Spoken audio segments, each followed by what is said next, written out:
Hey, what's going on? Nick Unsworth with Life on Fire TV. I'm here with Tai Lopez. What's up, man? How are you? And we're here in my garage.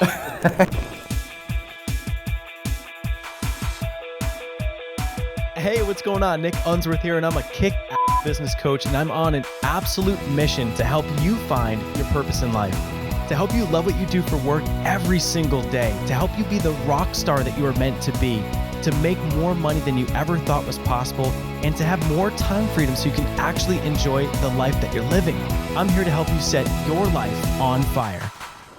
all right. So welcome back here with my man Tai Lopez. What's up, man? How are you? Doing good. Well, hey, first of all, thank you for lunch today. Thanks for That's coming. good. I Had a good talk.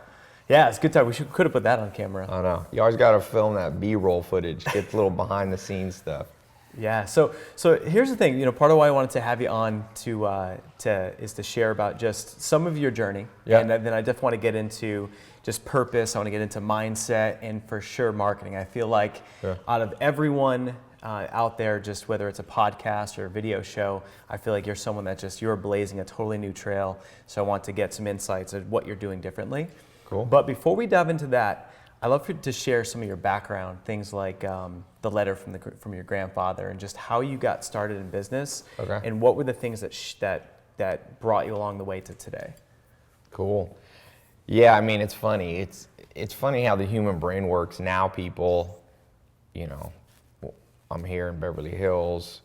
In reverse, understanding life seems like it's easier. Hindsight seems 20/20, but it's not always 20/20. So I was raised by a single mom.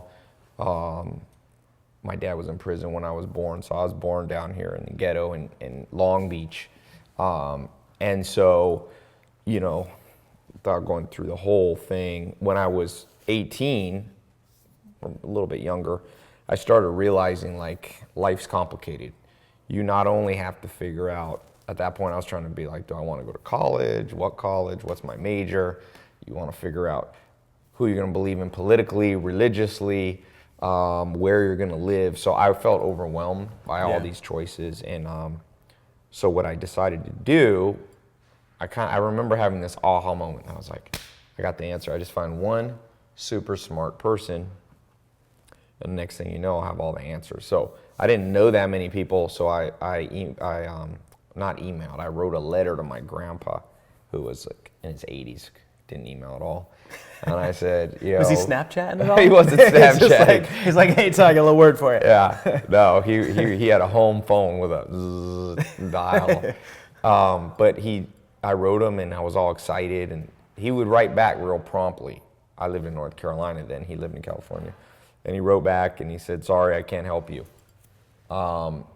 Life is too complicated to find one person that has all the answers. And he said, if you're lucky, you'll find a handful of people along the way in life that'll point the direction. So then, I was real depressed. I remember sad after that for about a week, and then a big box came.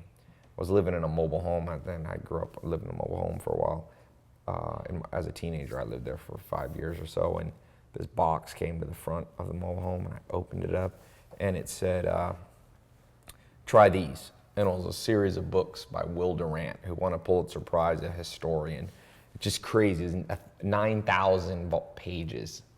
And I was like, oh, wow. But I started flipping through them, taking note card notes, finding little clues about life. And so that basic formula has kind of it is even now what guides me. Yeah. You have to find people. People always ask me, it's like, Ty, how do you become a millionaire? How do you, whatever you want to do, whether it be physical, how do you get a six-pack? How do you, not that I always have a six-pack, but, and I tell them that it's a pretty simple answer. If you want to become a millionaire, you got to hang out with people who making $1 million would be embarrassing. If you want a six-pack, you have to hang out with people that having a six-pack would be something they wouldn't show off because their goal is an 8-pack or whatever. And so that kind of mentor mentality has been my personal philosophy. And now I have tons, Now I totaled up the other day, I spend about $80,000 a month on personal trainers, coaches, mentors, business coaches, conferences, travel to meet mentors. So now I probably spend more, but at least $1 million a year, just doubling down. I always tell people, like, of all the things you can control in life, there's a certain fate and luck to life. Mm-hmm. You can't control genetics, parents, locations of birth, health. When my dad was born, he got scarlet fever, like all these things. Helen Keller got, I forget what she got, but she had a fever at 18 months, took away her sight, hearing, and ability to talk. And so most people in the world are trying to double down and optimize things outside of their control. Yeah. But if you just flip the switch and you go, okay, what is in my control? Well, at this point in my life, I can go to some conferences. I can go to some seminars. I can, I did a TEDx talk on why I read a book a day. I can read a book a day. I learned that from one of my mentors, Alan Nation. He used to read a book before breakfast every day. So all those things are my focus now, as opposed to going, who's going to be the president next year? Not that that's something we shouldn't participate in it, but you have minimal impact. You can vote, and that's great. You can be an informed voter, but it's minimal impact on your life. Presidents don't matter nearly as much as personal habits. And so on the personal habits side, so what had to happen to get to a point to reading a book a day? So, and what kind of tips can you have? So I know a lot of people that are curious about that, about how to read a book a day and what has to happen. I'm a huge fan of reading and personal growth and investing in myself, and that's been one of the best things that's happened in my life, is realizing I need to invest in myself to get to where I want to go. Right. But as far as like reading a book a day, like how did that start? It sounds like from your grandfather's advice and things, but how'd you put that into action? Yeah, after high school, I ended up going and did an apprenticeship / mentorship for 2 years on a farm with a guy named Joel Salatin. Then I lived with the Amish for 2 or 3 years. I basically left the grid for about 8-10 years, lived with no electricity, an outhouse and all that. But I met a lot of interesting characters. Did you churn butter? I have churned butter. Have you really? Usually is it as cool as it sounds? At the Amish, even though this sounds not politically correct, usually the women do that. Oh, really? It's funny. The Amish, some people think that they would be, that there's sexism. There's not really. The dudes do a lot of hard work, and the women do a lot of hard work. Yeah. They just kind of have We leave the butter to the ladies. The butter, but I've done it just for fun. I churn it. Yeah, I've milked cows by hand. There's a lot of hard work out there. In fact, out here in the house. Is it better from the teat or from the bottle? I got a garden out there. Did you see the garden? No, I haven't seen it. Way out there, I plant, tilled up. So even here in Beverly Hills, man, I try to keep my fingers in the dirt, stay grounded. Yeah. What'd you say is it better straight from the teat or from the bottle? The best, if you get it straight from the cow, it's hot, so it doesn't taste good. So I'm thinking the first thing that popped in my mind was like Captain Crunch. Yeah, just like hot Captain Crunch. You put it in and it sizzles. The first Amish guy that I went to, I visited this old guy named Noah Hoover, 80 years old, in Kentucky. And I showed up, and I'd never really been around Amish people. And I was spending the night, and I got there at 6 at night, or 5:30, and they were eating dinner. And then it was like 6:30, and they go, time for bed. They went to bed at 7 o'clock, right when the sun went down. It was daylight savings. So I went to bed, they wake up around 3 to 4 in the morning. So I woke up, breakfast was like 4:15, and they put milk out. And I was like, is this milk pasteurized? And he goes, nope, that's from the cow last night. That's from old Betsy. Yeah. And I said, I went, is this healthy? And he said, Tai, I have 14 children. They're all big and strong. You'll probably be fine. I was like, okay, good enough for me. So I drink. Raw milk tastes better, man, because it's got all the cream in it. Yeah, it's better. Dang. Just you want to refrigerate it. Yeah, I know. Thinking of it warm or hot is a little fun. Hot is not good. Cats like it. But back to books. So I'm one of the people before the Amish I met was this guy, Alan Nation. So Joel Salatin was kind of my mentor, and Joel Salatin's mentor in many ways was this Alan Nation guy. And just one morning I was eating breakfast there on the farm, and Alan Nation started talking about a book. And I was like, oh, did you just read this book? It sounds fresh on your mind. He goes, oh yeah, I read a book before breakfast every day. And I said, you read a book a day? And he goes, yeah.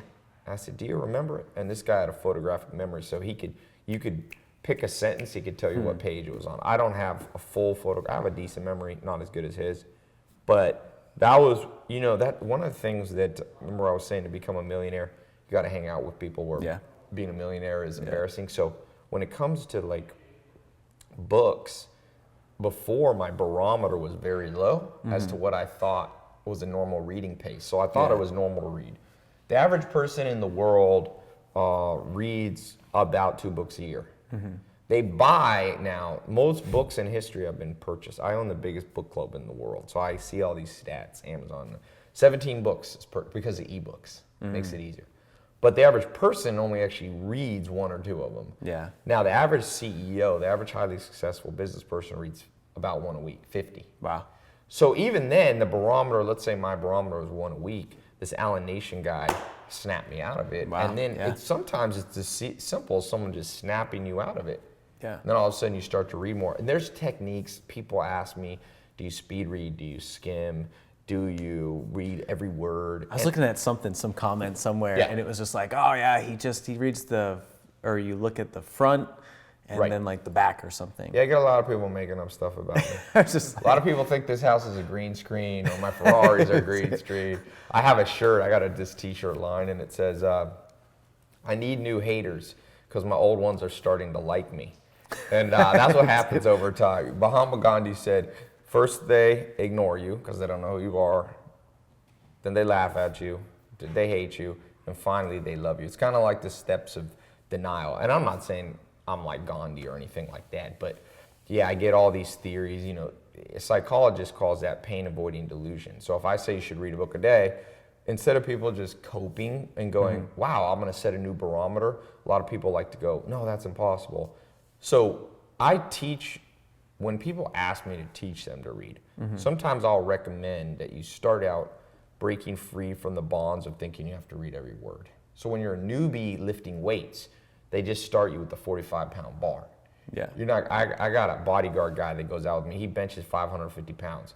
Nobody starts out at 550 pounds, right? You start out with a 45-pound bar. So when you're starting out reading, what I do now, and I've been doing this a long time, is somewhat irrelevant to somebody watching because I've been doing it a while. So what I just tell people is get in the habit of knowledge. And what people can get confused, I have this 67 steps you've seen.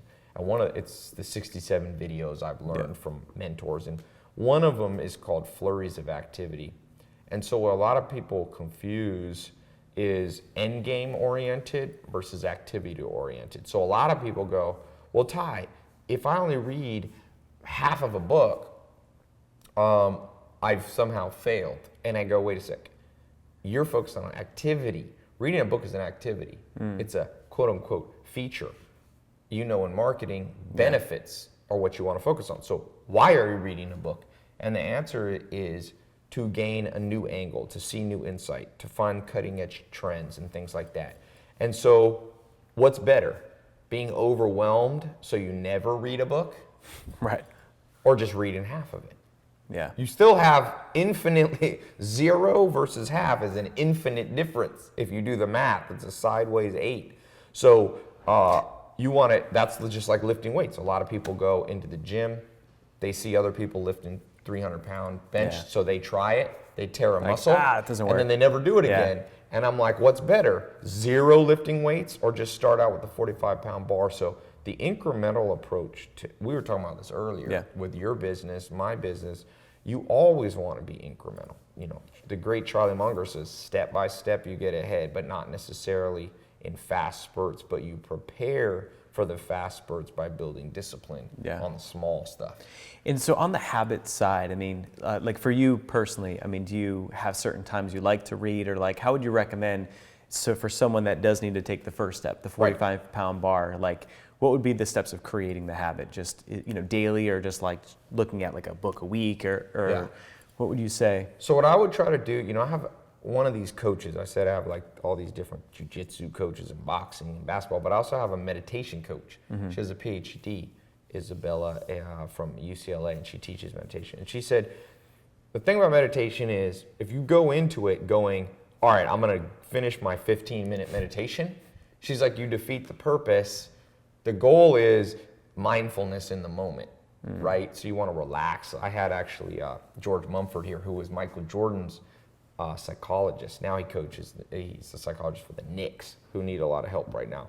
And, same thing, you got to be in the moment. So when it comes to books, you don't want your goal to be a checklist and to be able to brag and to be able to say, even though I say, why read a book a day, it was a catchy TED Talk title. It's not my goal. I don't go into it and go, oh, you only read half a book a day, I read one.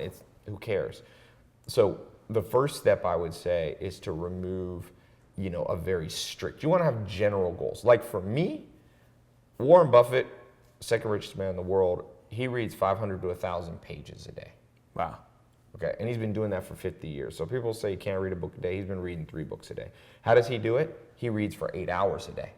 Dang. So for those of you, I don't read 8 hours. I try to do about 3 hours. Now, if you struggle with reading, the simplest solution is the modern technology of audiobooks. Yeah. You have time in the car, you have time on the treadmill. If you download something like Audible, you can speed it up to 1.5. I find that about the best, 1.25 or 1.5. Gets a little too chipmunkish. Yeah, if you go 2 or 3, you're going to miss the point. Yeah. So you go in the gym when everybody else is just listening to, Rihanna, which is great that you like, if you like Rihanna, but all you're doing is making Rihanna rich. Sometimes I tell people, I'm like, everything about your life makes somebody else rich. When are you going to double down on yourself and do something that has potential for not just financial wealth, but I call it the 4 pillars of the good life: health, wealth, love, and happiness. So that's the simplest. The other time is while you eat. Now, some people go, oh, I got a family and, we all need to talk. Bullshit. There's no rule like that in life. In fact, there would be just as equal or better of a world if families read together. You know what I love about Jeff Bezos, the founder of Amazon? There's a great book about him called The Everything Store. And one thing they say that makes Jeff Bezos, he's almost the richest man in the world. They said, it's 2 things. One, he's willing to face the truth no matter how painful, which most people won't do. Yeah. Number 2, he's not bounded by any rules except the laws of physics. So sometimes I tell people, read while you eat. And they go, well, I need to talk to my kids about school. I'm like, is that a rule of physics? No. You will have a better off family. And Stephen Hawking's family, interesting enough, he grew up with people reading. And he wasn't a childhood prodigy. So you can elevate your whole family along with you. You don't have to do it every meal. Don't think in black and white. But set aside a little bit of time. Start out with 2 minutes. Start out with 5 minutes of audio. Try to build the bench press. Everybody wants a 6-pack of the stomach. I'm like, you'd be a lot better off with a 6-pack of the brain. Yeah. What are a couple, so I mean, obviously you have, I'm sure, lots of favorites, but let's just say someone who's startup entrepreneur and let's just say they're in the building a personal brand space, but they're just in the beginning stages. Maybe they're listening to a lot of podcasts, they're getting a lot of information from a lot of different people. What would be, let's say, 3 books you think would be helpful for someone in that phase of like, they're excited, they don't know what to do yet, overwhelmed, listening to tons of podcasts, getting inspired, but now they want to like zoom in and go. Yeah, and I'll talk on that after I answer your question. I'll give you a little formula that works well for that. So I'll just give you some, there's so many good books. I'll just give you some recent ones off top of mind that are great books. I just interviewed Gary Keller. So he built the largest residential real estate company. So his book got me into real estate back in 2006. Okay, he has a whole bunch of real estate books, but now he has another book sold a couple million copies called One Thing. Yeah, The One Thing. That's what our my mastermind group. That's what we're reading that right now. That's it's so good. Yeah. So another one, Mark Cuban was just here at the house. We shot Congrats a 5 on that, hour. man. That's awesome. Yeah, he's a cool guy. He has a cool little book called How to Win. It's been a business bestseller since 2012. So he made $3,000 million. He made $3 billion. He knows a thing or two about making money. So that's a good one. A mindset one that's very interesting. I've become friends with this guy named Tim Grover, who was Michael Jordan's personal trainer for 15 years. Yeah. He was also 300 pro athletes, including Kobe Bryant and you name it, Charles Barkley, Dwayne Wade, all these Hall of Fame guys. He has a book called Relentless. Okay. Now, this is a somewhat controversial book. He's an intense dude. He swears. He pulls no punches. But look, Michael Jordan said he's the best mind coach, and Michael Jordan's no joke, and who's also a billionaire and 6-time ring dude, and Kobe Bryant says the same thing. So I've turned people onto that book, and that book is a great book. I have a list on my site, little plug, tailopez.com/books. Cool. So I list about 100 to 150 books. You can also see the ones I'm reading. So those are 3 great ones. If you want a hardcore kind of business book, well, let me expand out. I'll tell you a non-business book that I think everyone should read, which is related to business at the highest level. 2. One is Poor Charlie's Almanac by Charlie Munger. Okay. Charlie Munger is probably the sharpest dude in the world right now. He's 92. He's Warren Buffett's business partner. He built a $300 billion company. Dang. There's not a lot. And he talks, some of these guys are not alive, like Steve Jobs, and Bill Gates doesn't give as much advice. This book is the most expensive book you'll probably own. It's like $130. But these Jordans are also $130. Difference is, these ain't gonna make you any money, but that book is amazing. The second expensive book, these are 2 expensive ones, and I don't make any money on this, so this is unbiased.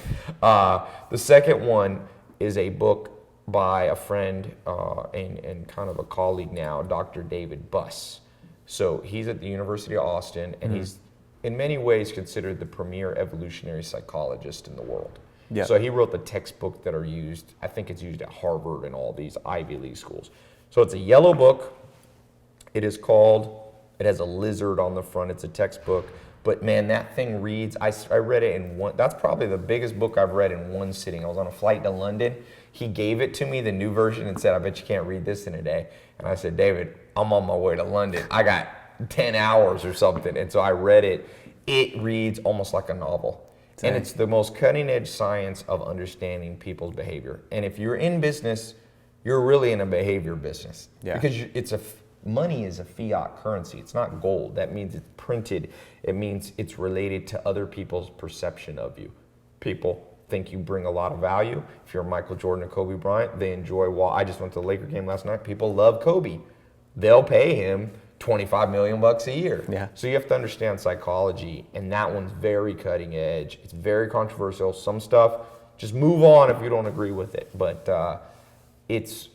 and you will have an advantage, competitive advantage over literally almost everybody on planet Earth, because how many people do you know that are reading those 5 or 6 books that I get? That's good. Yeah. We'll put all the books in the show notes back on lifeonfire.com too. So I wanted to real quick just get into, for context for anyone that doesn't know your journey or have seen your show and what have you, is I'd love for you to share just what you're most excited about now and what you're doing with your YouTube show and podcast. And then I want to spend some time diving into just what you're doing marketing-wise. I think you're doing it better than probably anyone that I know, and you're building fast and wide and big and attracting a huge audience. So real quick, just for context, just of what your focus is and what your projects you're working on, and then we'll dive into the marketing piece. So right now, on my grave, I hope it'll say some good things, but I hope one of the things it'll say is I have an idea. Yeah. Okay. Here in my garage. Here in my garage. I actually have a shirt that says that. I have a video that did 600 million YouTube views, and it started out saying "Here in my garage." So it's there's a lot of Halloween costumes. There's a Grand Theft Auto character, video game character. It's pretty funny. In terms of projects, I hope my tombstone says he was a little bit of a mad scientist. So I'm always kind of in the mad scientist laboratory, testing, doing a lot of live streaming, like we're talking about Periscope, Meerkat. Went up on Meerkat. I think we're the number 1. I think we passed U2 on Meerkat. A lot of people want to interact. If you're an entrepreneur, even if you can't get huge volumes, you want to interact with people live. It's kind of the cutting edge thing. Snapchat, very powerful tool. It's the most underestimated tool for most entrepreneurs. And specifically, why do you like Snapchat, and why do you see that as, if you're a marketer or you're building a personal brand, why do you see Snapchat as something that's going to be huge for entrepreneurs? So Snapchat, each social, I'm up on about every social media channel.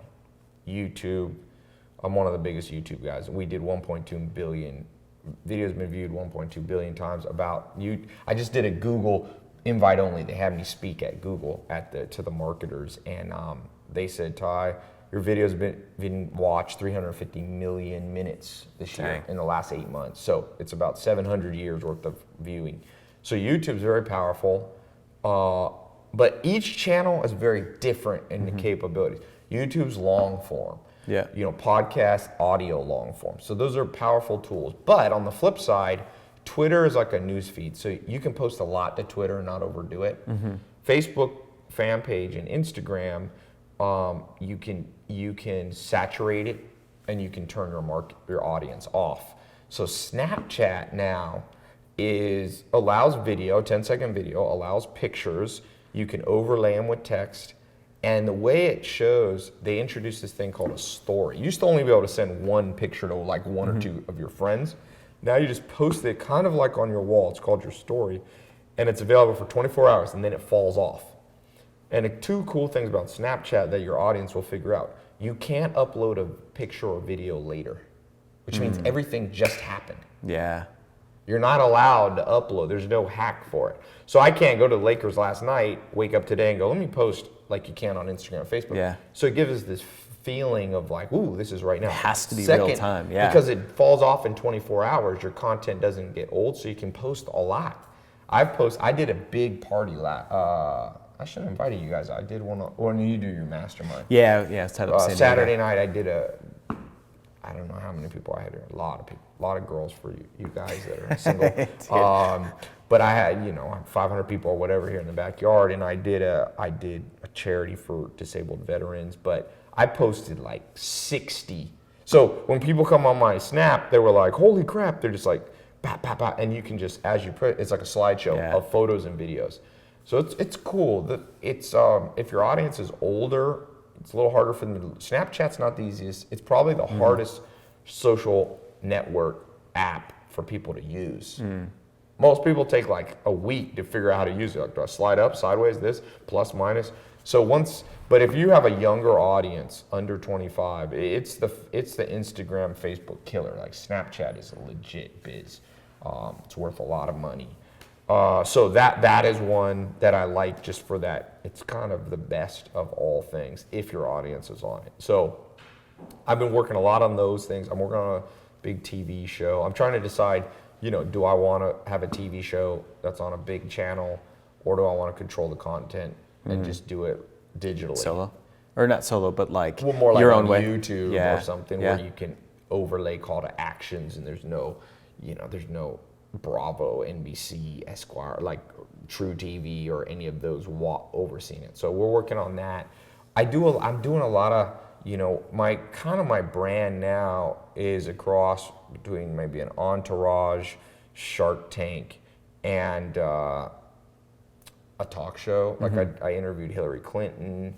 Last month did Mark Cuban, Hillary Clinton. I went to dinner with the Clippers. I'm going to the Olympics with LeBron James and those guys. So I'm doing like a lot of stuff that maybe an Ellen would do, an Ellen DeGeneres or an Oprah would do, but I'm trying to keep it digital, internet based, and really social. Like I'll tell you a little insider tip for you guys, in my opinion. And I started in 2001. I was one of the first people to use Google AdWords. So I've been watching the internet now for a while.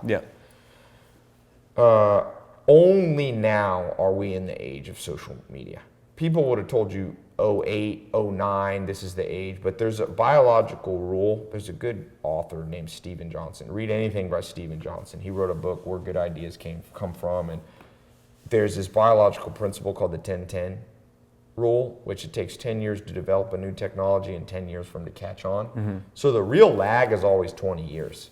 So the internet started in about 1994, 1995 is like first vestiges of you see the military and this and that, even a little bit earlier, but that's when you started hearing about the internet. Email and stuff like that, AOL. And so where are we at right now? 10-10. It took 10 years to develop out that technology. So that's 1995 to 05. 05 is like the rise when Facebook came on the planet after MySpace. Most people had email by 05. The next 10 years is the mass adoption. Because in 05, there's still plenty. My grandma wasn't. I wasn't on Facebook yet. Yeah, you weren't on Facebook. So Yeah. now, come 2015, 2016, we are right in it. So this is a time to double down on what people think is old. It isn't old. It's not old. And I think we've been trying to prove that, and we've had some success at just going, look, man, you can, we can hit about 300 million people watch my stuff in 70 countries. Half of it in America. So we had maybe 150 million Americans. There's only 300 million Americans. So if you hit 100, 150, now not everybody watching needs to try to hit that saturation level. You can make a lot of money hitting 100,000 people watching, because it's not just how many people watch, it's how deeply they watch too. So I think that so that kind of answers like what I'm experimenting with, where I see the marketing angle. I think some practical, if I can give a few practical tips for somebody watching. I think you want to get good at video, okay? So all of the non-video formats of marketing are still relevant. AdWords is still relevant. Facebook ads is still relevant. But if you haven't incorporated video, I still see homepages, and I know how kind of your audience, a lot of people doing motivation and coaching, you really got to have video right there on your homepage. Yeah. Don't bury it on page 3. And now it does take more for somebody to watch video, but when they watch, the connection's totally connection, different. Yeah. So that's number 1 principle. Number 2, I gave, which is you want to get up on social media and you want to develop different strategies. Like, do not, when you post to Instagram, press the share on Twitter button. This is a mistake. What works on Instagram, you don't want to just post on Twitter. So if you feel overwhelmed, pick 1 or 2 of your favorite social media that you use and start developing out a strategy on those. It could just be 1 or 2 to start with. And then the third thing, I think, is that you want to get good at, and this relates not just to marketing, but this relates to the whole entrepreneurial endeavor.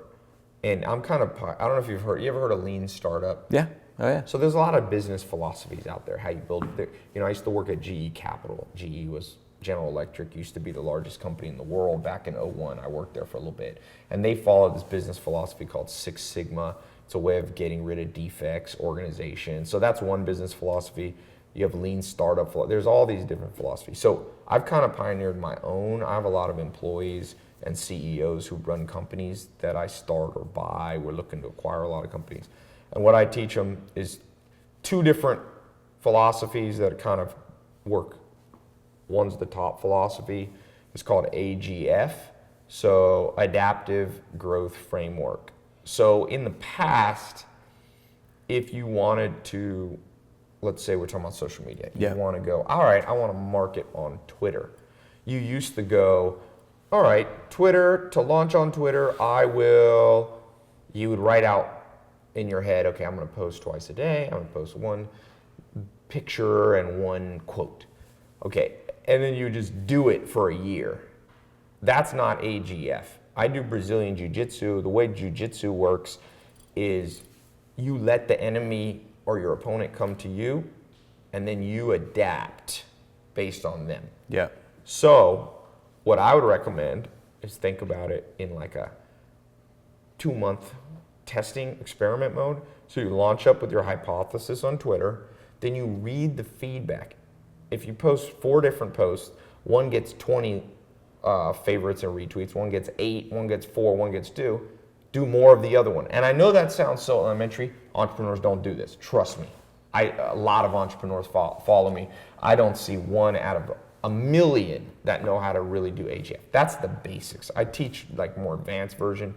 The second thing is, so AGF is the general mentality of business. No longer come forward with conclusions, come forward with hypothesis that you're willing to adjust and adapt on a continual basis. This will give you infinite power in business. And so how about, something that has been my observation is that there's like this tipping point when you go from being an entrepreneur that is trying to, it's almost like you're vying for attention, you're trying to build up your audience so that you can get out in front of people and ultimately sell your products and services. Now, what I've seen, whether it's a podcast or whether it's a YouTube show, that there's this point where all of a sudden it hits like this critical mass tipping point, and now instead of like trying to get interviews with people or trying to get outreach or create content, all of a sudden people are coming to you. And I feel like you're a perfect example of this, where you've made a tremendous amount of videos, a lot of content, you've put a lot of focus in social, which I think is really smart, just based on everything that you just said. But now it's like you've got Hillary Clinton, Mark Cuban. Right. Folks are now looking, saying, this dude's got the audience, we need to go to him because you represent all this value. Right. So what were some of the lessons learned on how to build that audience? So, is it, things that you learned in like how to get interviews, or, where you spend ad dollars that was effective? But like, what are some of those strategies to build audience? Yeah, so let's just, I always like try to be as specific as possible. Let's just say build an audience. You want to have more people watching you. So I use this second framework. We had AGF, I like letters for some reason. The next one, it's kind of subservient to it, is what I call KSE. So pick anything you want to do as an entrepreneur. In this case, let's say you post on YouTube and you're getting, let's take not even YouTube. Let's say you were talking about getting podcast people. So let's say you want to get higher level people to show up on your podcast on iTunes. So the first step is K. So K stands for knowledge. So knowledge is different than learning. Knowledge is like this. In this case, you would go, who are 3 people straight to the top that crush podcasts? So let's say the top 3 podcasts in the world, let's say, I just was on Adam Carolla's podcast. Oh, yeah? So he's in the Guinness Book of World Records. He got 60 million downloads. I don't know if he's the top one now, but 60 million that was just in 2 years. He's gotten a lot more since then. So then you reverse engineer. The knowledge is, what the hell did this dude do? Now, what you have to do a lot is literally just listen to Adam Carolla's podcast. That's the knowledge gain.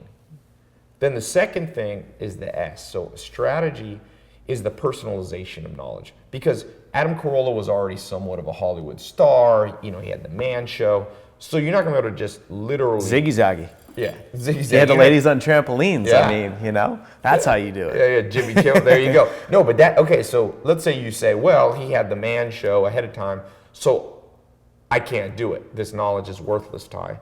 Well, that's what the S stands for. S is strategy and personalization. So when I think of strategy, I think of it's a personalized plan. So what did this dude do, and what's applicable to me, and what isn't? And you got to drop some stuff off. I'm not going to, in that case, you're not going to do the Man Show with trampolines. But maybe... It's a heck of an opener. But maybe you should have pretty girls on it or something like that. I don't know. You got to look at your overall They did plan. do the thing where the beer, remember the beer chugging? Yeah. That was pretty good. Beer chugging, did Crank Yankers. Yeah. Crank Yankers was funny. I've been on his show twice, so we got to know each other. He's a funny, quick-witted dude. And then so the personalization, and then E is you got to start executing experiments. And I'm telling you, no matter what anyone tells you, those 3 letters are basically how you do everything you want in life. If we lived in a world that understood KSE, here's what most people do, by the way. I'm guilty of this, maybe you're guilty of it. We pick our favorite letter and we go straight to it. So some of you are big researchers. Oh, yeah. So you are the K person. You love knowledge, you go to every conference, you read every book, but what happens is you never personalize it with a strategy or execute. So you're just the K guy or girl. Then you have some people that, very few people are only S's. S is the most rare. And then a lot of people are E's. So they just are like a chicken with their head cut off. If they watch this podcast or this show and they go, Tai and Nick said we should do social. They go out and open 6 social accounts, start posting on Twitter. 1 week from now, they're discouraged because they get 1 favorite, per week or something. You can't do that. So it has to be a little bit methodical, and you always have to go through that. So it's hard. A lot of people, there's a third category of people watching this, and I've been in this stage too. It's a little more advanced. You're KE people. So what you do is you get some knowledge, and then you execute. But you skip the personalization, so you're just trying to completely copy. Yeah, regurgitate other people's stuff. And then some of you, even a higher level, or some of you are SE. So you sit in a room, Bill Gates went in a hotel room when he was a teenager for 5 days with 6 notepads and 2 boxes of pens. And when he came out, he had the strategy to build Microsoft. He had basically written what's called assembly machine code, the basic code of computers. So some of you are good at that. You'll sit in a room, you'll strategize, and then you'll execute, but you forgot to get knowledge. Yeah. And then it doesn't work. You must have all three. And that's what the people at the top do. Mark my words. I will tell you now, it used to be a theory of mine because years ago I didn't know anybody. I was sleeping on a couch in a mobile home, but I had this hypothesis that KSE would help me. Now I'm fortunate enough to get to hang out with these guys. And when Mark Cuban's here, he's very competitive with playing basketball for a long time. I go, Mark, do you read? He goes, hours a day. He goes, part of the reason I have a private jet from just myself, he goes alone, is so he can sit in the back and catch up on reading. Warren Buffett reads for hours. When I interviewed Hillary Clinton, first question was, now you might not like Hillary Clinton, but you do know her name. Yeah. And it's hard to make the whole world know your name. And I said, do you read? And she goes, I read hours. It's the most common thing. So you got to do K. And you have to be able to do the S, which means you got to be able to sit alone in a room like Bill Gates did for a few days if it need be. One of my richest internet friends, this dude is a money-making monster. But right now, I bet you he's netting $3 million a month, which is a crap load of money to net. You start netting $30 million a year, there's only 70 people in America who make over $70 million a year in income. Wow. Now, net worths might be higher of people who have company valuations, but this joker's making 30, 40 million bucks. He will literally disappear for 1 month, 2 months, 3 months. He does the Bill Gates formula. He goes to Vegas or goes someplace, gets a hotel room. He'll stay up 18 hours a day just pacing, thinking, writing, diagramming, and he comes out of there. It takes him about a year to launch a business. But every business he does comes out the gate doing a couple $1 million a month. So you gotta, in a world of ADD where people can't sit for 5 minutes, you gotta do what Charlie Munger says, assiduity, which the real word assiduity means sticking to something, but Charlie Munger says it means put your ass in a chair. And that's hard. And then the last, that for some of you are just procrastinators. If you don't figure out how to motivate yourself, nothing will help you. If you can't execute on stuff, you are dead in the water. You are a big naval aircraft carrier with no rudder and no power, and you're just floating there and you're a sitting duck for everything that can go bad in life. So that's a whole nother conversation. We don't have time for that, but how to motivate yourself. Yeah. How to motivate, I don't know why motorboating popped in my head, but how to motorboat your motivation. Motorboat your way to motivation. There you go. For some dudes, could be a new ebook or something. I mean, but so before I want to hop to just real quick. Yeah. A lot of folks in the Life and Fire community are leveraging paid media to grow audience. So tell us about just where you found success with paid media and where you think that's going. Yeah, so I call it PVP. Another 3 letters. P stands for, you got to have a strong plan for your business. So P, the V stands for virality, the P stands for paid advertising. So again, people skip, some people I know, they launch a business and they drop a lot of money on paid advertising. But you want to do the first two. The first is the first P is plan or product. You can't polish a turd. There's an old saying that if you have a crappy business, it's not going to go viral, you're not going to have the V, and you're not going to have any success paying for advertising. So some people, I'm like, listen, you got to go make this product a little better. Nobody wants it, or what you have, the version nobody cares for, The second is you got to test virality, because most of the paid marketing channels out there, whether they be Facebook, Twitter, YouTube, or even newspaper now is working for, newspaper is a big one. We're experimenting with it. Yeah. It's starting to work. It's coming back? Magazines starting to work. A lot of magazines are giving you guarantees. I'm sure the prices have dropped. They're giving before. you guarantees. If you don't make your money back, they'll refund you. Wow.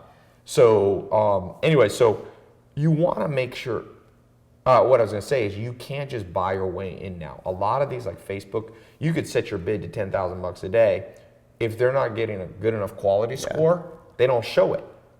So you want to have virality. Some people see my stuff and they're like, oh, Tai, you got 1.2 billion views, but it's just because you paid for it. Well, try it yourself. See if you can do it. It's not that easy because it's not going to get promoted without virality. It won't back out financially for you to pay for media. So the real tricky part is the P and the V, the virality element. Will this, and the definition of virality for me in this context is, are people going to go, holy crap, you got to check this out when they're at work to the dude sitting next to them? If there's nothing like that there. I was just with the guys from Dollar Beard Club. If you've seen Dollar Beard Club's ads, that company 2 or 3 years ago, an actor started here, made one commercial. It's done 20 million views. And their revenue is, I can say publicly, is over $150 million, and they're valued at $1 billion. So from 0 to $1 billion with one viral video that they didn't pay at all for that. Yeah.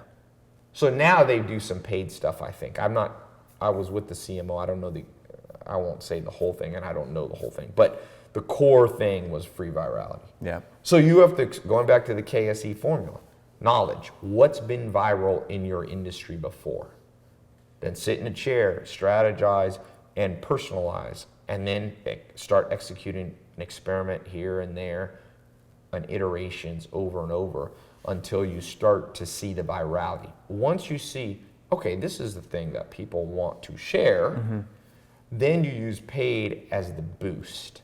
So it lifts, it accelerates, it doesn't launch. That's the key. You can't, there's a good book by Seth Godin called Purple Cow where he recounts that's a great book. the top 100 brands that have been built in the last 20 years. Out of 100 brands, 2 use paid advertising to get there. 98 used good products and virality. Google, nothing. Facebook, no paid. They might do some sponsorships now. Almost every brand you're using now started. Even Apple was very viral. 1984, Steve Jobs did that one commercial or whatever. So this is a formula that you don't really want to mess with. No one's ever called it the PVP, but for whatever reason, I have a knack for putting down things in letters. Acronym master. I'm the acronym. I actually got that from Joel Salatin. He was acronym king, my mentor. So I guess I follow in one of my mentor's footsteps a little bit. But it's easy to remember. So. Yeah, and it's just interesting. I think that's such a good point because it's easy to just focus on spending money on advertising, but it's like if you don't have a good enough dialed in product, if people aren't willing to refer it and promote it to other people, then you can spend all the money and you're going to be chasing your tail. It's like the revolving door keeps coming swinging back around. Yeah. So cool. And you'll run out of money because you'll be competing with people that can bid more on the ads because they've achieved virality. Yeah. How'd you like to go up against the Dollar Beard Club?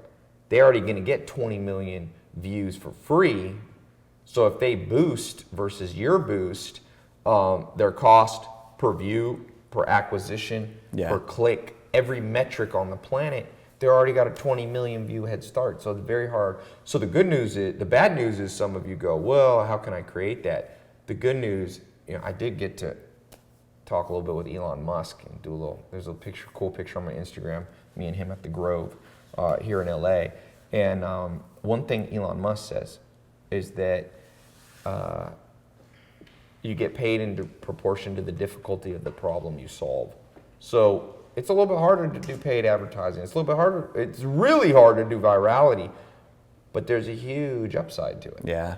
You get paid more. So sometimes people go, Tai, what's the simple formula? And I go, you don't want a simple formula because a simple formula is flip burgers at McDonald's and the current pay rate on that is whatever, $9.50 an hour. Now, you can go up from that, know how to do brain surgery, much more difficult. Now you're gonna make $500,000 to $1 million. You can become somebody who knows how to organize labor, develop products, price the products, promote the products, and place them in people's hands. And now, maybe you'll be the next Evan Spiegel, who was the first billionaire under 23, or this Theranos girl who's 31 and the youngest self-made female billionaire in history, or the kid on the cover of Forbes who a few weeks ago who's 28 and worth $750 million. All he did was organize labor, organize capital, buy patents from pharmaceutical companies that had disposed of patents they didn't want anymore. He bought them, brought them to market. He can be worth $1 billion. So sky's the limits if you have the ability to solve some hard problems. Yeah. Be excited. One of my best friends makes $1 million a day. He's one of the most successful dudes up in Silicon Valley. His business makes $1 million a day. And he said, one time we were planning to do some business together. We're always plotting and planning to do something. We're always so busy, neither of us gets to it. But I said, he brought up something. I was like, that's a little bit hard. He's like, no, we want hard. That's where you get paid, bro. And so he put me back in my place. So I will pass that on, his advice, to anybody watching. Awesome. So before we wrap things up, Yep. what is your big vision 2016? What are you most excited about 2016 for projects you're working on, content you have coming up, events, you name it? So doing a little bit of events, focus on live, acquisitions. I'm buying stuff. I want to buy big brands, so big mainstream things. So hopefully 2016, I'm putting a fund together. Most of the stuff I do now, I just use my own money, invest. But now I'm working on projects that will take a lot of capital to buy. But most brands out there in the world are in the dark ages. I'm gonna be in a movie this coming year. Oh yeah? Big one, yeah. A Judd Apatow one. Me and Andy Samberg. I have a little role, but Andy Samberg, Snoop Dogg, Sarah Silverman. Nice. It's a pretty cool movie. June, it'll be out. I forget the name of the movie. Maya, what the damn name of the movie I'm in? Is she in here? No. My publicist she forgot. She forgot too. But it is a big one. But one thing I learned, let's take a big movie studio, whether it be Warner Brothers, Universal, Fox. These guys are still marketing old school. So I'd love to theoretically buy a movie studio. I'd love to buy a clothing brand. There's some big, American Apparel went bankrupt, stuff like that. I'd love to buy some publishing stuff. Maxim, missed that deal. I'd love to buy a basketball team, but it's Untitled. It's a story of it's funny. It's the Saturday Night Live guys. So those are my things. I always tell people what makes humans happy is a level of movement to your life. So when I was making $0 and I had $47 in my bank account, and I bought a course online by a guy named Corey Rudel. I don't know if you remember him. No. He died in a car accident in San Diego. He made so much money as this young kid. It was almost like a get-rich-quick scheme. A lot of people are like, are these get-rich-quick schemes? I'm like, I buy every get-rich-quick scheme because a lot of them actually are dudes getting rich. And that was one. That's how I found out about Google AdWords. I wish I could take credit for most of my success, but one of my mentors out in Nation, I have the same philosophy. He's like, I ain't that smart, man. I just go to where smart people are and I actually do it. And so that guy bought that course. At that time, I had saved up about $200 to $500, and I remember seeing it was a little ad. I was working in a closet. That's all the office space and I was cold calling people. Horrible job. And I was searching Google, and it was an ad. It said how I made $30,000 today laying on the beach in Hawaii. And I clicked, and it was a big landing page. Those old school long form sales. They still use those as interstitial. And I remember going, is this guy legit? But one good thing I learned, all my mentors were optimists. Every dude at the top, woman at the top I meet, they're much more optimistic. So I was like, well, worst case, I'm gonna lose. I think it was $200 to $500. I bought the course. It was a home study course. And I don't remember any of it, except he was like, there's a new thing out there, Google AdWords, use it. And I went from making zip a year, and I made $72,000 in like 8 months, and I almost fainted. I remember getting a pay stub from different independent 1099 and a few W2. I had a W2 from GE, and I was like, I made 70 grand. And interesting enough, Daniel Kahneman won a Nobel Prize as an economist, and he just published a study. I think it's at Princeton, that they found 70 grand is the minimum in most countries. Where you'll experience a high level of increase of happiness, because it's kind of the financial independence level. And I found that when I made 70 grand, first time in my life, I went to Puerto Rico. I had enough money to take myself, girl I was dating, her friend, and I never had been on a trip with my dad. I didn't grow up with him. I took him to Puerto Rico, and I remember going, I have $6,000 in my bank account, and I was so stoked because someone said I used to be a pro, like not a pro, but competitive salsa dancer. Okay. So the annual conference was in Puerto Rico. Yeah. Dang. The big annual competition was in Puerto Rico, and someone's like, "You want to go?" And my immediate reaction was, "I can't go," because I was always broke before, And then I remember looking at the bank account, I was like, I got 6,000. And more importantly, I had ongoing cash flow. Because having just a chunk of money, if you don't have but I knew in another week there'd be more money. So I was like, wow. And a ticket was $500 from North Carolina, and I got 4 tickets, $2,000, and then I bought, it was $3,000. And for all of you who are broke, or maybe you're making $1 million a year, it's all incremental. You don't focus on absolute numbers. Mark Cuban worth billions. Kardashian made 300 million. What makes you happy is getting better every day. Yeah. As long as you do that, even if your income only goes up from 50 to 60 grand, be happy. And there's all the science in the world it's called the contrast bias of the human brain. You don't think your brain can't do absolute numbers. So, for example, if you make 10 million bucks a year, and the next year you drop to 5 million, you'll be very unhappy because you went backwards. And they did studies, you'll be less happy than somebody who made 70 grand that year, the year before, and then went up to 100. They'll be experiencing more dopamine, all the happy drug, more oxytocin, serotonin, all the things you want. And that dude who went from 10 to 5 so if you're already making 10 mil, just try to make 11. Pigs get fat and hogs get slaughtered, You got enough, like Charlie Munger says, if you live long enough, most of us get what we deserve. So to get what you want, you have to deserve what you want. The world's not yet a crazy enough place to reward a whole bunch of undeserving people. Yeah, that's good. That's good. Last question before we wrap up. What's one thing that you've never shared on an interview? Think of this as. I think I did one earlier. So think of it could be the most embarrassing moment in your life, or just something that's interesting that most people wouldn't know. So it doesn't have to be embarrassing.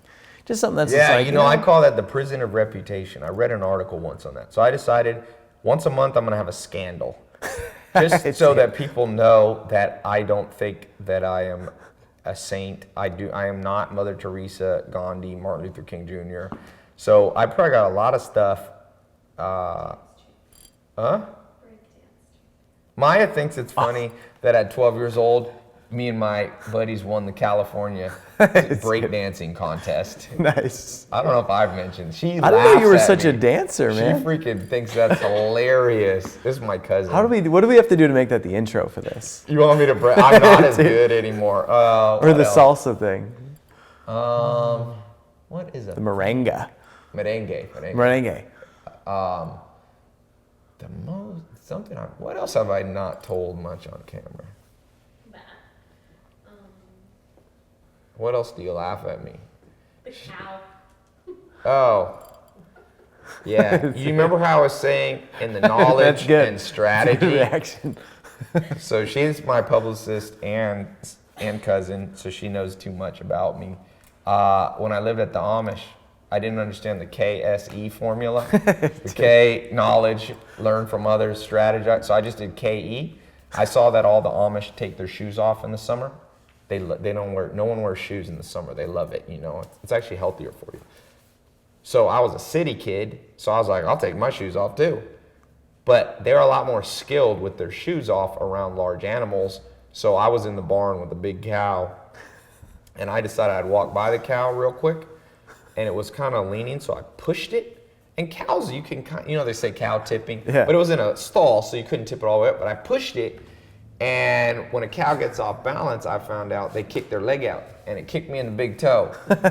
Dude, that big toe has hurt. It hurt for 7 years, and there was no one in the barn, so it broke my toe. So if you ever broke your toe, you fall on your hands and knees, and I had to crawl about 1/4 mile. And for some reason, Maya thinks that's the funniest story she's ever heard. So if I had this the strategy, I would have been like, you know what? I'm gonna start with sandals or something. I'm not gonna instantly try to copy the Amish. So there's a lot of Amish injury stories. But cow stories. When you let the gate open. No, this one's good enough. Not too many embarrassing stories. I gotta protect my brand. It can only be one scandal a month. That is scandal the max. a month. Yeah, now I'm looking for stuff. I'm like, people are like, dude, do you rent your Ferraris and Lamborghinis? I think I'm gonna rent a Ferrari and I don't know, put it in green screen, or something. I think I'm gonna go to the dealership and just drive the Ferrari in the Ferrari in the thing. I don't know.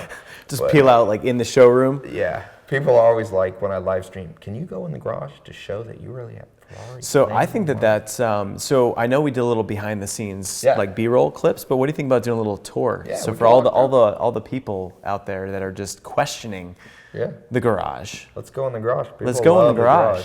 Actually, I have another house. This is the garage that doesn't have bookshelves. I got my library inside, but there are some cars here. This is a 458 convertible. It's a good car.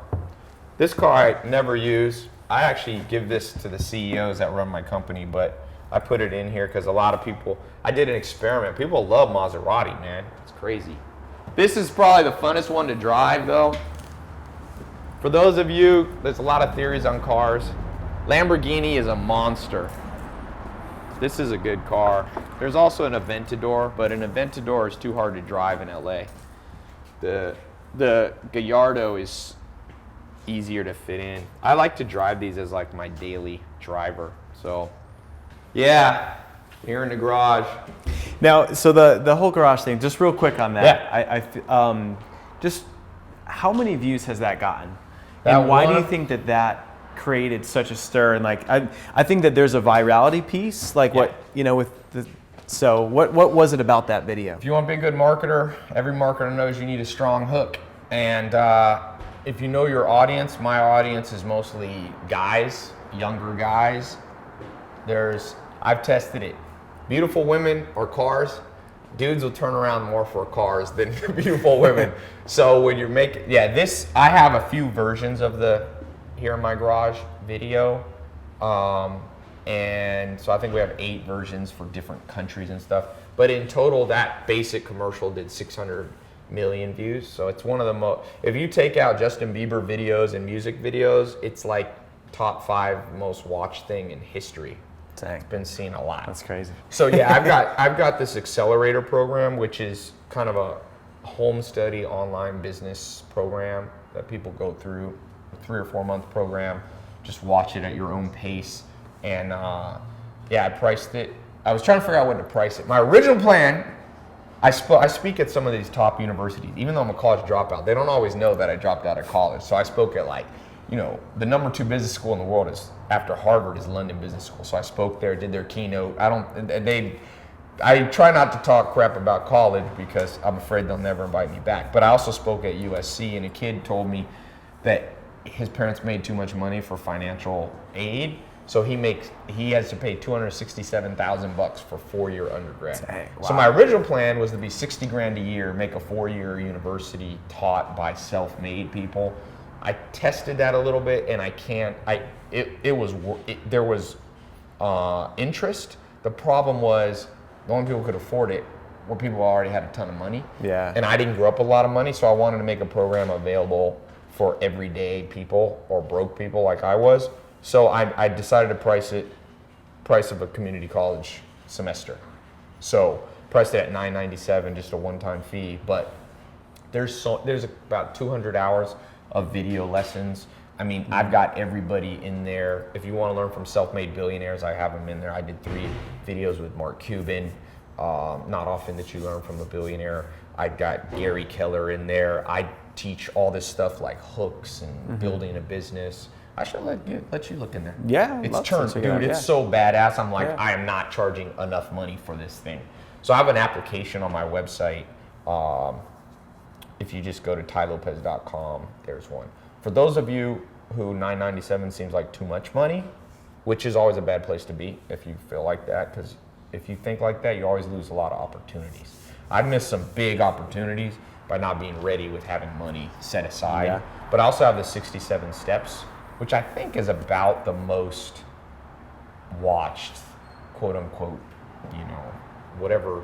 Yeah, because you've taken a lot. self-education You've taken program. what, 80 something? Yeah, more, but something. I think we published 82,000 people Wow. in the last few, 6-7 months, and so it's 67 videos, $1 a video, of everything I learned from 5 mentors, 50 countries traveling to, and building businesses, and what I learned interviewing cool people like Hillary Clinton or even though she's pretty controversial.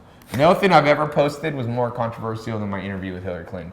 I'm not even a Hillary Clinton supporter, not that political, but I tell people, never have a closed mind. Abraham Lincoln said he learned from everybody, even if it was what you don't do.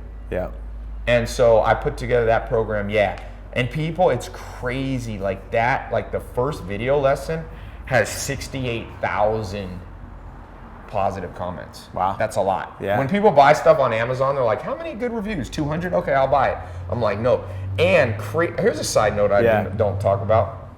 We used to post-moderate the comments because when we first launched it, you're like, what if people wrote, just start hating on it? Yeah. My brother works for me, and he was the head of the content team. And after about a month, he goes, dude, we're getting 2,000-3,000 comments a day.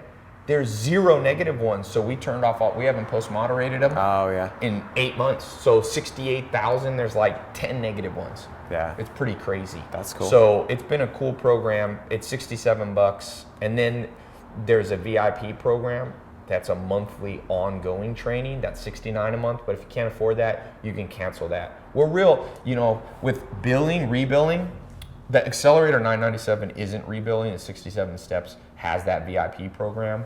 But we text and email 5 days ahead of time. I like to be real honest. That's what Geico does. I love Warren Buffett. He owns Geico.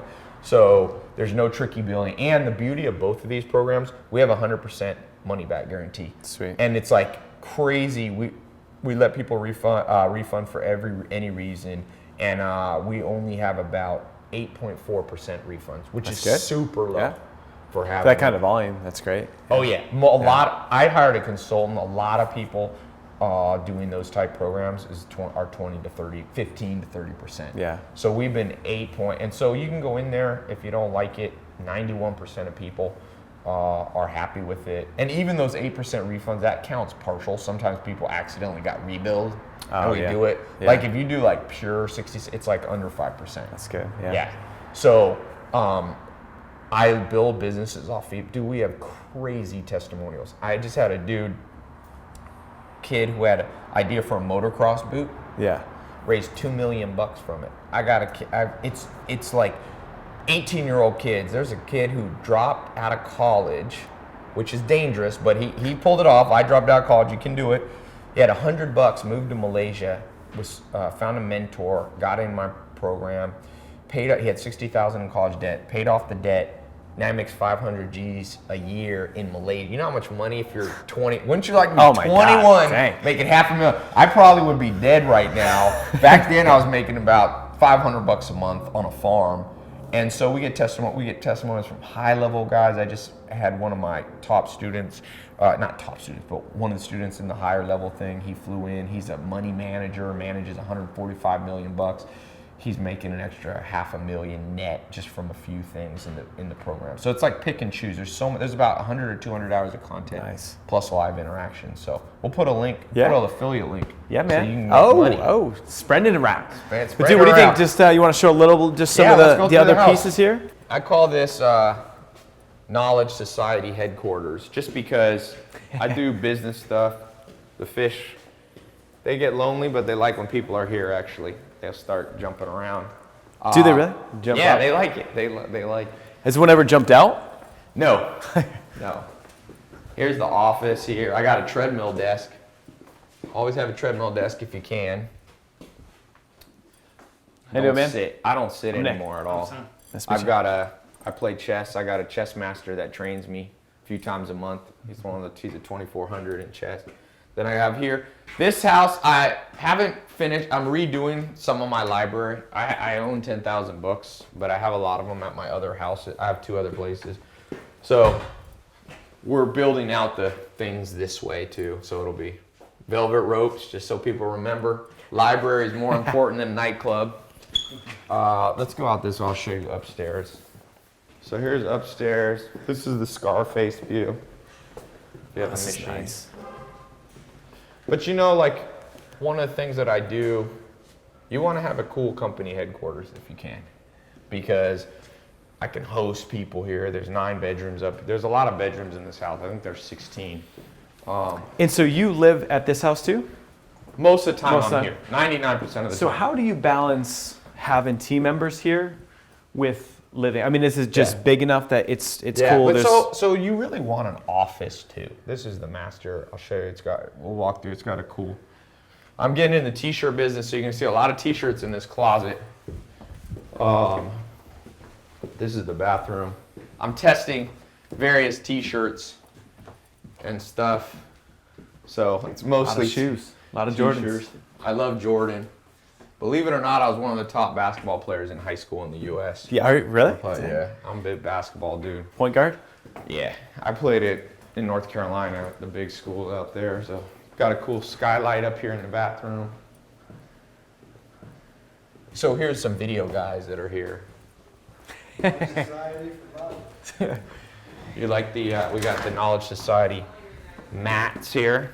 So how do you go about just hiring in teams? So a lot of entrepreneurs, you know, Yep. they're building jobs for themselves as self-employed. Yes. So how do you get into that B quadrant, as Kiyosaki would say, you know, to have a true leveraged business? Yeah. So how do you build team? How do you hire and find the right team members?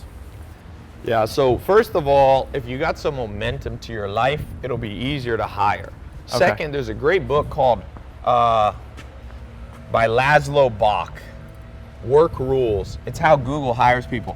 They're almost the largest employer in the world, one of the largest. They get 3 million applications. And so There's that's some better good than tips. That's better than top grading and some of those other ones. Can't get better than people that know how to manage 3 million applications. This Yeah. is the gym. Read them all. That's my advice, but that is Yeah. a good book. There's my dad was a pro bodybuilder a long time ago. It's not me. People are like, who is that? Got a picture of a dude. My dad. Here you have, for those of you who like pool or poker, turn the little lights on here. And then, did they show the movie theater? No. Then you got, I have 2 movie theaters. One, I have another place. I have a penthouse on Sunset Boulevard that has a 40-person screening room. Oh, wow. But this one has 12, and they're pretty cool. They recline, and they got trays and all that if you want to eat. And then up here, there is my favorite room. I'll be training. No, actually today I'm not. Tomorrow. But I do a lot of Brazilian Jiu-Jitsu and boxing, and I've been doing some kind of martial arts since I was about 12. Started out with judo. They didn't have Brazilian Jiu-Jitsu back there. So I train with the Gracies and Higan Machado, the 2 brothers, Henner and Hiron. And then I train with an Olympic boxing guy, Sammy from Wildcard Gym, and then sometimes I train with Boz Rutan. He was a UFC champion for stand-up. So got my Brazilian Jiu-Jitsu, got a little, my last retreat I did, he came to dinner, John. He was one of my favorite actors as a kid. I got a funny Instagram video with Jean-Claude Van Damme. I go, John, what's the secret to success for people? He goes, just follow me. That's what he said. Here's probably actually the favorite part here. So, if you like basketball, I do a lot of my periscopes from here. Oh, look at this. They must have blown the... Do you play basketball? I dribble with 2 hands. Me and Mark Cuban did a full court shot competition, so yeah. I like out here. Now I got that's why I got that tripod. Yeah? Now I can just live stream. You know, the secret to life is do what you like in a context where other people will appreciate it. You know, so I like basketball. If you set it up right, you can, edit. If you set it up right, people will appreciate. They like to watch. People like to watch TV, and then I set the camera right here, and I answer questions, and so I'm getting exercise, and I'm, doing what I would do anyway. And there's a lot more capability. You couldn't do that 100 years ago. You know, you really were like stuck in that monotonous kind of Bam. life, and now it's like whatever you like, figure out a way to do it. So what is your favorite hobby of everything? If you had to drill it down. I like to read, man. One of the reasons I started that, now I have the biggest book club in the world, but it started out teeny, the biggest nonfiction, I should say. But whoa, I started out because I was like, man, I want to read more, but I don't want to feel guilty that I'm losing money because I could be doing something else. Tie it all together. So that's a great indicator of a business opportunity. Something you love, you're good at, but you don't want to take time from what's making the bills over here. But Pablo Picasso said you have to avoid that dichotomy. The dichotomy of doing what you love just in your spare time. You got to set it up so it's your, whoa, brick house. Okay, best place to find me, tailopez.com. I've got a book of the day where I give summaries free on books if you want somebody to read for you. I read, share my notes. Then I'm on Instagram under Tai Lopez, YouTube, subscribe there. I started to release about 2 videos a day. So that's just YouTube/Tai Lopez, and then Snapchat, which is Tai Lopez and the number 1. So, cool, and we'll have all the links on lifeonfire.com as well. So cool. So get on Snapchat, follow Tai up. Get on Instagram, follow him up, and leave comments and say what's up. Show him some love from the Life on Fire community. So thanks again, brother. Thank you. Cool. If you want to show some hate, you can do that too. I'm going to send you one of my t-shirts, my hater t-shirts. All right.